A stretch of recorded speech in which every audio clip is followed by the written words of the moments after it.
analogies for explaining stoichiometry is breakfast. I love breakfast. It's my favorite meal of the day. I would eat it all day if I had the choice. There's just something about the smell of coffee, eggs, and bacon that just entices my appetite right away. And I have a variety of breakfast meals that I enjoy consuming, but I think my favorite is the standard bacon and eggs with toast and coffee.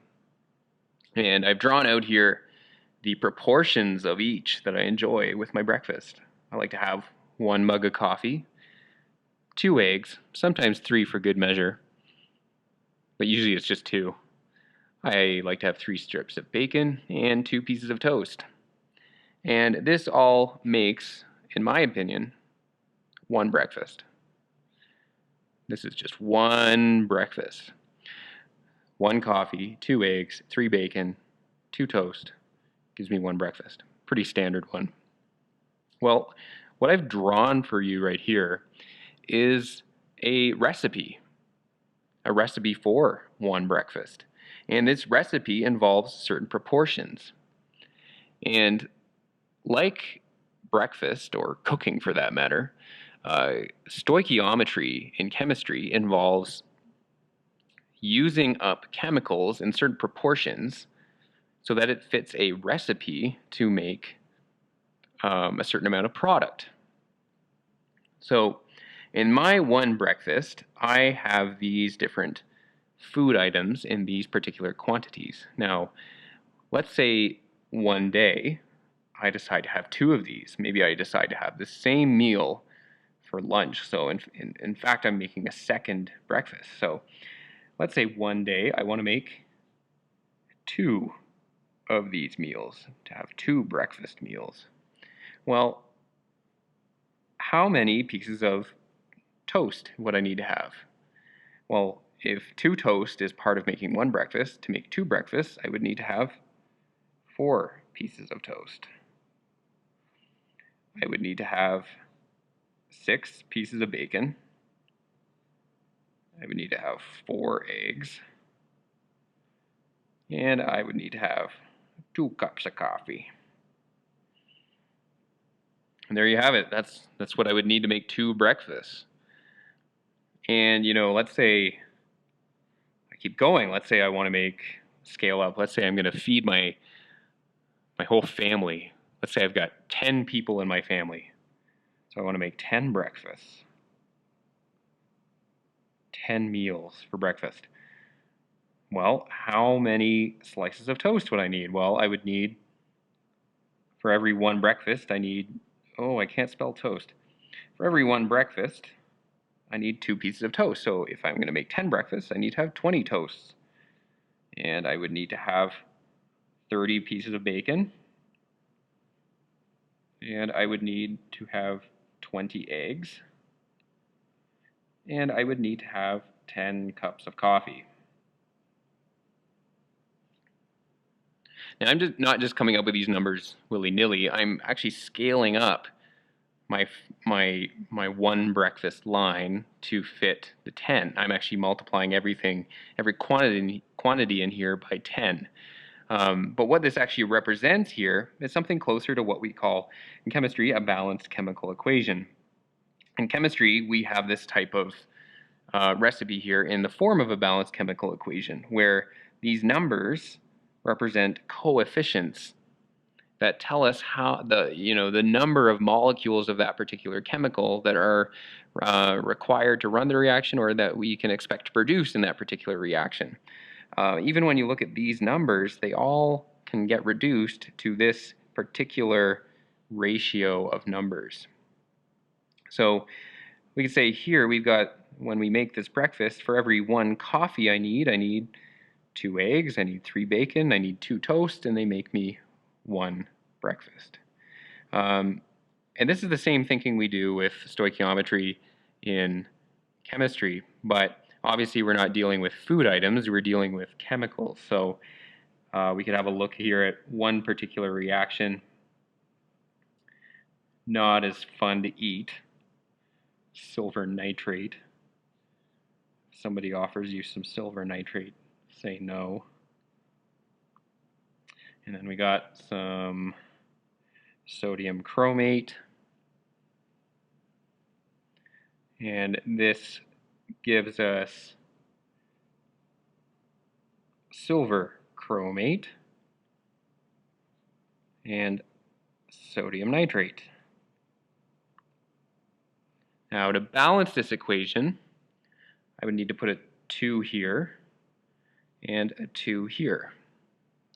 And when we don't have numbers in front of chemicals, we should have a 1 there. But notice the similarities between this chemical equation, this balanced chemical equation, and our breakfast recipe up here. We have coefficients in front of each ingredient, and they kind of tell us the proportions that we need to run this reaction successfully, just as these are the proportions that we need to create one breakfast successfully. So when we take these two numbers together, these coefficients together, what they do is they actually represent a mole ratio. A mole ratio is the ratio between the coefficients of different chemicals in our balanced chemical equation. So I'm going to write the 1 here. We don't normally need to write the 1 there, but what this is actually saying is that for every 2 moles of silver nitrate that are part of this reaction, 1 mole of sodium chromate gets consumed. Or rather, I need 2 moles of silver nitrate for every 1 mole of sodium chromate to run this reaction successfully.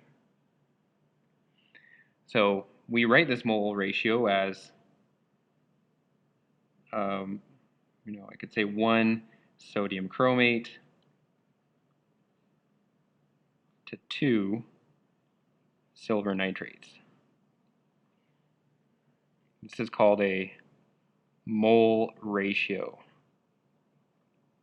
And that should be 2 words. Sorry, I drew them really close together. So 1 sodium chromate to 2 silver nitrates. Now it doesn't need to just be on the reactant side. You could even use this mole ratio to predict how many moles of product you're going to make.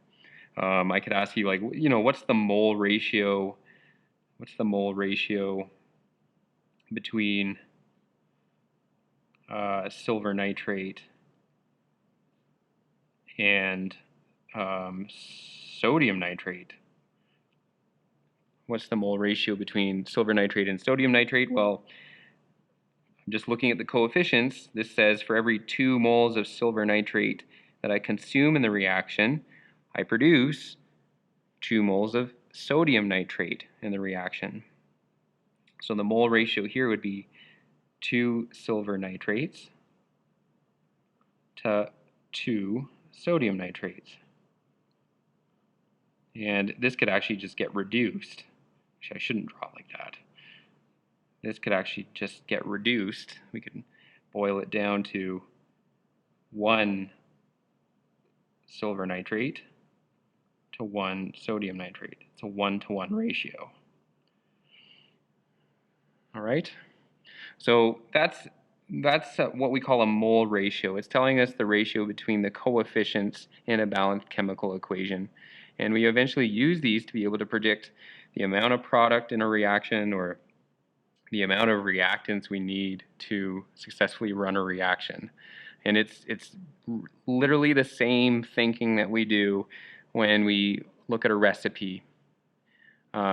Here I have, a bunch of coefficients and I could build ratios with them, For my perfect breakfast, I'm going to have 2 eggs. Well, I'm going to want to have 2 pieces of toast to sop up the yolk. I'm going to need to have 1 coffee there for some bitterness. No sugar, no milk. I like it black. And I'm going to need some bacon, 3 pieces of bacon specifically. And to me, this is the perfect breakfast. But these ingredients are present in these proportions, just as in this balanced chemical equation. It tells us the proportions in which I need these chemicals in order to run a successful reaction to make these particular products. So this is what we call the mole ratio, and this is something that you see come up a lot in stoichiometry. You're going to see that term come up quite a bit in the mole ratio, and it's something we do in every stoichiometry problem, is we're always going to move toward a mole ratio. It's kind of the bridge, the connective tissue that gets us from, our starting question to our answer. So it's really important to understand what a mole ratio represents. Okay? It's really just comparing the coefficients within a balanced chemical equation. But it has so much power in terms of predicting quantities that we need to run a reaction and quantities that we can expect to make and get out of a reaction. All right, I'm going to stop it there. This isn't the last time we'll see breakfast. It'll come up again. Hope you enjoyed it.